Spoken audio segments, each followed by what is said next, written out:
they have signed a secret security agreement with the incumbent Solomon's Prime Minister, which we have not seen, but a leaked version says that China is able to put armed police into the Solomons, which it has done already to assist with security of the Solomons. But more importantly, it allows for the shifting of Chinese military assets to the Solomons at some point. And the great fear that Australia and the US have is that this will lead to a permanent Chinese military presence, possibly a naval base, right on Australia's doorstep. 47, there's a leader in the Times today, cleverly titled Judgment of the Solomons, and it implores us to pay closer attention to the Solomon Islands. What do you mean you don't know where they are? There's just been an election there, but the pro-Beijing candidate suffered a setback. Why should we care about this? Bernard Lagan has been to the Solomon Islands for the Times. We can speak to him now. Morning, Bernard. Good morning. Where are they, first of all, and why does this matter? The Solomon Islands are about 900 miles to the northeast of Australia. It's the main island is Guadalcanal, which will be familiar to people who know the history of World War II. There was a fierce battle fought on that island, and it was the first American ground war of World War II, and it's where America and Australia halted the Japanese advance down the Pacific. So that gives you some idea of the strategic importance of the Solomons out there in the Pacific. It is on Australia's doorstep. And why this story matters is because China is heavily ensconced inside the Solomon Islands these days. I got back about 8 hours ago, having spent the last week there, and really, I have to tell you, I was astonished by the Chinese influence and activity in the Solomons.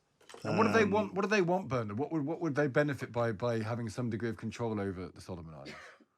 What they have signed a secret security agreement with the incumbent Solomon's Prime Minister, which we have not seen, but a leaked version says that China is able to put armed police into the Solomons, which it has done already to assist with security of the Solomons. But more importantly, it allows for the shifting of Chinese military assets to the Solomons at some point.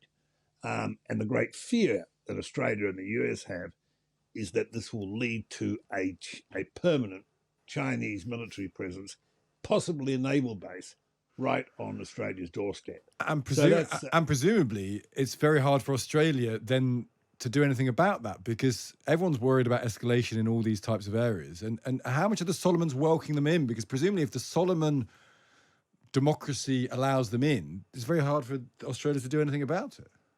Well, this is the really interesting part. Manish Sogabari, the present Prime Minister, he's been in power 5 years. He has become very close to Beijing. He has ceased to recognize Taiwan. He now recognizes mainland China. And he has been heavily rewarded. The Chinese have built a $100 million stadium right in the middle of Oniara. They have offered and given police cars to the Solomons police and a range of things. But if you talk to the Solomon Islands themselves in Oniara, they're very concerned about this. They feel as though their country has been placed in the pocket of China with no consultation. What can Australia do, or the US do? What they are trying to do is increase rapidly their own level of aid to the Solomons. The Americans have finally, and belatedly, I have to say, reopened an embassy in the Solomon Islands only in the last year. But the Australian American aid tends to be more along the lines of infrastructure, such as electricity generation, that kind of stuff, food processing. The Chinese is much more overt.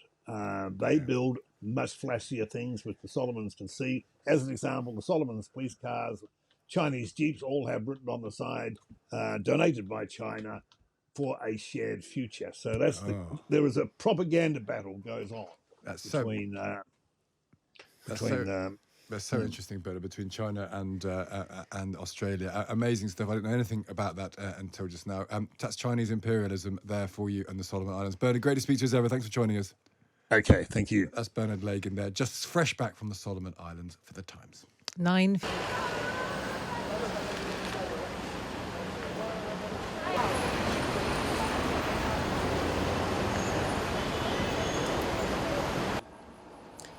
Solomon Island is a country that is still developing within the South Pacific region.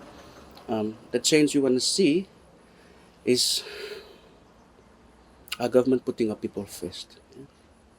That is one of the main important things we want to see. People first in everything that they do.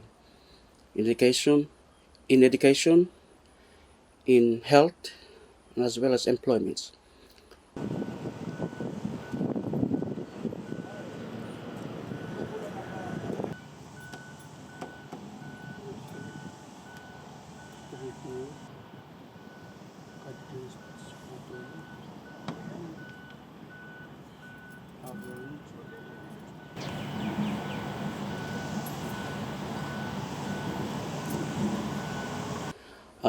One of the things that I'm looking forward for in this upcoming joint election for 2024 is to see my people, the good people of Solomon Islands, to have a good participation within this clean and fair election.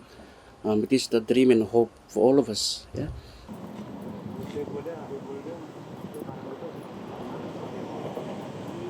My hope for this coming election is that there will be no disturbances, especially during the voting day and during the counting time, the counting process. And another thing that I really hope for, I believe that PWD Solomon Island People with Disability Association has been working so hard, so much with the Solomon Island Electoral Commission to work on rights of people with disability to participate in this coming election. So I hope this coming election there will be a good number of people with disability to cast their vote.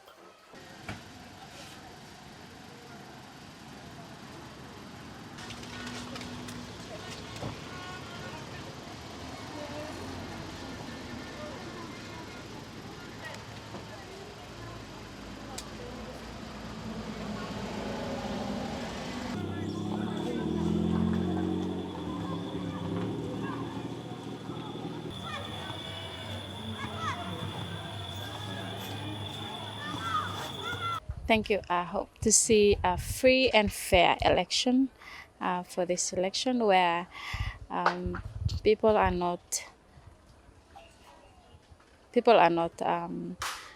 bribed or influenced by undue influences. Yeah, so they vote free from the heart and who they want to choose as their leader in the parliament.